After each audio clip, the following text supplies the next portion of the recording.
Komið heil og sæl og verið velkomin í þessa kosningaútgáfu af föstudagsþættinum. Í dag þá ætlum við að hitta 2 fulltrúa 11 stjórnmálaflokka sem bjóða fram í landsbyggðarkjördæmunum.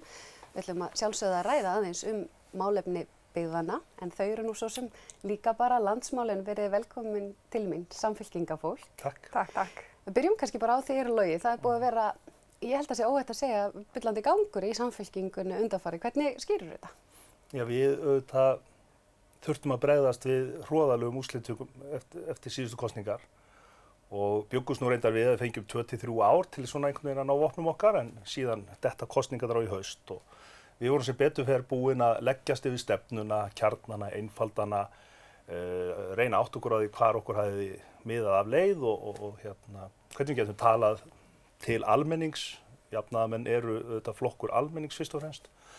Og síðan þá bárum við bara gæfu til þess að kalla til okkar nýtt fólk, bæði í grasrótina og starfið en líka á listana. Og ég held að það hafi mælst ágætlega fyrir. Albertína, þú ert að koma svolítið ný inn í þetta og fer bara strax á 110 km hraða. Þú hefur reynslu af búsetu víða, kemur hvað, Vestfjörðum fyrst eða hvernig var þetta? Jú, ég er fædd og uppalin á Ísafirði og bjóð þar alveg ansi lengi áður en ég flutti suður og fór í háskólann og annað slíkt. Svo fór ég aftur vestur og svo endaði ég hérna fyrir norðan og hef alls ekki séð eftir þeirri ákvörðun að flytja hingað á Akureyri. Allavega því sem ég hef fylgst með þá hefur verið tengst svolítið bæði nýting á orkunni okkar og jarðvarma og síðan hefur við talað svolítið skólamál. Hvers vegna þessir svona 2 málaflokkar sem að höfða til því? Já, það er kannski minn bakgrunnur í námi er byggðafræði, ef maður kallaði það. Ég er landfræðingur og félagsfræðingur og hefur verið að leggja áherslu á byggðamál í mínum svona akademísku störfum. En ég hef hins vegar ofboðslega mikinn áhuga á nýsköpun og störf mín síðustu ár hafa fókusirað á það. Og sömuleiðis vill svo skemmtilega til að ég hef kennt á nánast öllum skólastigum, það er að segja öllum nema leikskóla. Og ég gerir mér vel grein fyrir hvað fræðslumálin skipta gríðarlega miklu máli, sérstaklega fyrir samfélagin.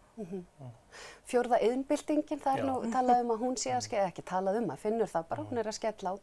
Hvert er hlutverk Alþingis að þínu mati í þeirri sveiflu? Já, það þarf að vera mikið. Síðasta vetur þá lagði ég fram þingsályktunartillögu viðbrögð við þessari tæknibyltingu. Þá fékk ég skrítin viðbrögðin í þinginu og fólk spurði, ætlarðu nú ekki að gera eitthvað merkilegra á þingi en þetta? En nú eru allir að tala þetta í kosningabaráttunni. Við erum nefnilega að fara að mæta tímum sem eru fordæmalausir, sem í veldisvexti, hvað varðar þessa stafrænu tækni. Við munum sjá störf hverfa, við munum sjá önnur breytast og einhver ný verða til og við þurfum einfaldlega átt okkur á því hvaða breytingar eru líklega til að verða, hvernig menntakerfi getur brugðist við því og ekki síðast en ekki síst séð hvaða tækifæri felast í þessu fyrir landsbyggðirnar. Þær eru nefnilega gríðarlegar. Nú þarftu ekki að vera í einu húsi inn á ákveðinu lóð til þess að vinna vinnuna þinn og þú getur ekki sjónvarpsstöð frá Akureyri eða þú getur ekki tölvufyrirtæki frá Akureyri út allan heim. Og þarna eigum við ótrúlega mikla möguleika. Við þurfum hins vegar grunninnviðina, við þurfum vegi, við þurfum raforku og við þurfum ekki síst góðar nettengingar. Og þetta tekur undir þetta, er þetta mögulega, kannski í bland við ferðaþjónustuna, stærstu sóknarfæri landsbyggðanna? Já, veistu, ég held það. Ég held að það séu gríðarlega mikil tækifæri einmitt í fólki sem hefur skapandi hugsun, hefur þekkinguna á hvernig ná að nýta sér tæknina og nota hana til þess að skapa. Það sé ekki spurning og þarna er einmitt lykilatriði að þú getur verið staðsettur hvar sem í heiminum og unnið og skila þínu í gegnum netið. Og það er svo mikilvægt að við bregðumst strax við þessu vegna þess að við erum að sjá aldurspíramídan fletjast út og fleiri eru sem betur fyrir að vera eldri, færri og færri munu þurfa að standa undir gæðunum. Við þurfum framleiðslu aukningu, meiri verðmætasköpun og hana er einkum að finna í þessum nýsköpunar geira. Algjörlega.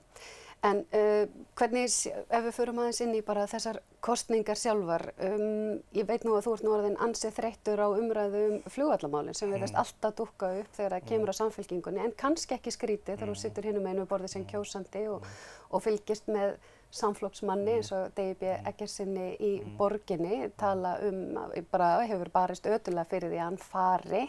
Þú hefur margoft sagt að þú vilji hans verði nema að það finnist betri staðsetning en það þurfa að ræða þetta. þetta er svolítið málið sem að í byggðarlaginu er jafnvel make or break fyrir fólk að kjósa eða ekki. Hvað segirðu við því? Já, ég skil það vel vegna þess að það er auðvitað mjög nauðsynlegt, sérstaklega í landi þar sem að svo stór hluti þjóðarinnar býr á einu svæði að landsbyggðirnar hafi aðgengi að höfuðborginni. Ég hef í rauninni ekki verið ósammála öðrum stjórnmálaflokkum. Ég til dæmis alveg hjartanlega sammála síðustu landsfundarályktun Sjálfstæðisflokksins að flugvöllurinn á að vera í Vatnsmýrinni þangað til að kemur önnur jafngóð eða betri lausn. Okkur kann svo að greinum á aðferðafræðina við það að ná því fram. Ég held að við þurfum alltaf að leita leiða til þess að gera það í gegnum samræður, samninga. Það er í rauninni sú leið sem að allir hafa í rauninni talið sig þurfa að fara, síðast Jón Gunnarsson með að skipa nefnd núna. Það er engin önnur leið. Það sem ég hef verið hræddastur við og það er ástæðan fyrir því að ég hef lagt mikla áherslu á að við leggjumst yfir þessara vinnu. Það er að ég er svo hræddur að ef að ekkert gerist, ef við bara stillum okkur upp andspænis hver öðrum og öskrum, að þá einn daginn verðan kannski horfinn út af einhverju ófyrirsjáanlegu og þá erum við í svo vondum málum. Af því að það er engin leið fyrir okkur að sætta okkur við það að innanlandsflug flyttist bara til Keflavíkur án þess að nokkrar mótvægisaðgerðir séu gerðar. Ég hef þessna vilja skoða einhverja aðra lausn í Vatnsmýrinni, Álftanesið, jafnvel Hvassahraunið og skoða bara hvort það er hægt að finna leið sem að er jafngóð, jafnvel betri sem að tengist á líka millilandaflugi. Og ef að það er ekki, þá verður bara völlurinn að vera það sem hann er. En fólk verður einhvern veginn skítrætt á móti að þegar það er hægt að ræða þetta, að þá sé, að því þú segir skítrættur við að ef það ekkert er gert, að þá flytist hann í Keflavík, á móti kemur maður heyrir, kannski fleiri segja, ég skítrættur ef við förum að ræða þetta, þá verði eitthvað gert, eitthvað millibilsástand sem síðan fungerir ekki og þetta endur út á Keflavík. Já, ég skil það, en hins vegar öll erfið viðfangsefni þarf það sem eru skipt sjónarmið þarf í rauninni að leita víðtækra sátta Stjórnmálamenn eiga í rauninni að skilgreina aðgengið, hversu oft á að fara, hversu löng ferðin má vera, hvað það má kosta. Síðan er annað tæknileg útfærsla. Ég held að hann sé nú ekkert að fara næstu ári eða áratugi, en hins vegar er mjög mikilvægt að við höldum þessu máli vakandi. Það þarf ekki annað en eina vél niður í áfalli til þess að allt færi í uppnám og þá erum við í svo vondri stöðu. En bara kannski bottom line, muntu berjast fyrir því að landsbyggðirnar hafi aðgengi að höfuðborgina minnst og kosti jafn gott og nú? Algjörlega og ég er svo bjartsýnn að ég vil fá það betra en nú og ég líka bara svona lokum á meðan að engin lausn er og meðan völlurinn er þarna þá er náttúrulega sjálfsagt að halda honum við og jafnvel byggja flugstöðarbyggingu og annað. Það er hlutur sem hægt er að nýta í annað þá seinna. Ég las einhvers staðar að þú varðandi ríkisstjórnarsamstarf, að þú sæir ekki fyrir ríkisstjórnarsamstarf með Sjálfstæðisflokki. Er það bara, greift í stein, en samt talað að það sé mögulegt ríkisstjórnarsamstarf núna meðan við skoðanakönnun Fréttablaðsins Sjálfstæðisflokk, Vinstri græna, Samfylking. Að því þú tala nú samninga og samningaviðræður kannski sem akkurat það sem kannski vantar inn í pólitíkinni í dag. Við erum ólík þjóð og þurfum að ná sáttum þá ekki síst á Alþingi. Er þetta greift í stein? Nei, alls ekki. Og ég hef í rauninni verið varkár og ekki gefið neinar yfirlýsingar þetta. Síðan bara eftir sem líður á kosningabaráttuna og málefnin og stefnuflokkana fara birtast, þá auðvitað bara verða til kannski 2 í rauninni ásar. Og það sem ég sagði í Vísi var að eins og stefna Sjálfstæðisflokksins birtist skattalækkanir sem kosta 26 milljarða sem að skiptast þannig að lægstu launin fá eina pizzu, 4.000–5.000 kall, á meðan að þeir sem eru í 800.000 kalli fyrir ofan fá 16.000–20.000. Þá erum menn að fara þveröfuga leið við það sem við viljum gera. Við viljum þvert á móti skipta gæðun og jafnar. Við teljum að jafnræði í samfélaginu auki kraft þess. Þannig að það eru meira það sem að gerir það samstarf ólíklegra.